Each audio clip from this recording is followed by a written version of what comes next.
আসসালামু আলাইকুম বন্ধুরা, যে যেখান থেকে আমার ভিডিও দেখছেন আশা করি সবাই খুব ভালো আছেন। আমি আলহামদুলিল্লাহ ভালো আছি। তো আমার এই ভিডিও আমি 20টি দিনে করেছিলাম। তো আপনারা সবাই জানেন আমাদের বাংলাদেশে কিছুদিন নেট ছিল না। নেট না থাকার কারণে আমি ভিডিও ছাড়তে পারিনি। তো আমি খিচুড়ি পাকানোর জন্য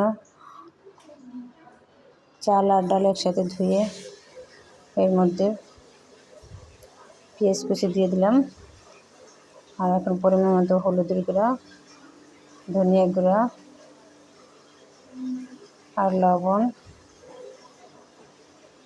আর আমার কাঁচামরিচ বাসায় নেই, এই জন্য আমি একটু মরিচের গুঁড়ো দিয়ে দেবো। দিয়ে আমি ভালো করে মেখে নেব। মেখে রাইস কুকারে বসিয়ে দেবো। গ্যাস নেই আমাদের এলাকায়, বর্তমানে গ্যাসের খুব প্রবলেম। সকালে চলে যায় আর বিকেলে আসে। তো আমি এর জন্য খিচুড়িটা রাইস কুকারে বসাবো। আর গ্যাস আসলে গ্যাসের চুলায় আমি গরুর গোশত রান্না করব। তো আমার সব মশলা দিয়ে দেওয়ার পর এখন তেল দিয়ে চাল আর ডালটাকে ভালো করে মাখিয়ে বসিয়ে দেব।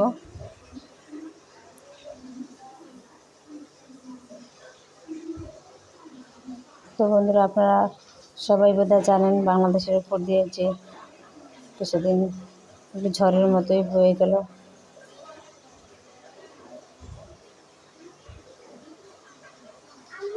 এই আংশিক ঝড়ের কারণে আমরা ভিডিও ছাড়তে পারিনি। আবার নিয়মিত ভিডিও ছাড়বো ইনশাল্লাহ। তো অনেকেই হয়তো এই কারফিউতে তাদের সন্তানকে হারিয়েছেন। আবু সাইদের মতো অনেক তরুণ যুবক অকালে প্রাণ হারিয়েছে। আমরা চাই না আবু সাইদের মতো এরকম অকালে কোনো যুবক বা তরুণ শিক্ষাঙ্গনে যে তাদের প্রাণ হারাক। শিক্ষাঙ্গনে যে শিক্ষা অর্জন করে তারা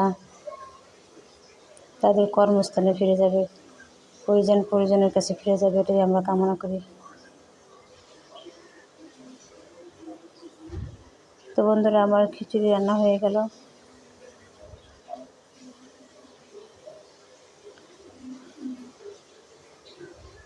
খিচুড়ি রান্না করতে করতে চুলায় গ্যাস চলে আসছে। আমি এবার গরুর মাংস বসিয়ে দিলাম। ওদিকে মেয়েরা বিকেলে নাস্তা বানানোর জন্য মোমো জাতীয় ওই ধরনের একটা কিছু বানাচ্ছে। তো শেপটা আমার বড় মেয়ে আর মেজো মেয়ে মিলে বানাচ্ছে। বড় মেয়ে মাংসের পুর বানিয়ে ওটাকে পুলি পিঠার মতোই শেপ করে মেজো মেয়েকে দিল। মেজো মেয়ে আবার কাঁটা চামচ দিয়ে এটাকে ডিজাইন করে দুই মেয়ে মিলে বিকেলে নাস্তা বানালো। কিছুটা স্টিমারে দিয়ে সিদ্ধ করলো আর বাকিগুলি তেলে ভাজলো। আর সেই সাথে টক বানালো, তেঁতুলের টক। তেঁতুল আর চিনি মিলিয়ে ওর সাথে জিরার ফাঁকি আর কী মশলা দিয়ে বানালো। ভালোই লাগছে বিকেলের নাস্তাটা, আর দুই মেয়ে মিলে বানালো। তো বন্ধুরা, আজকে ছিল। কেমন হলো আমার আজকের রেসিপি সবাই কমেন্টসে জানাবেন। আল্লাহ হাফেজ, আসসালামু আলাইকুম।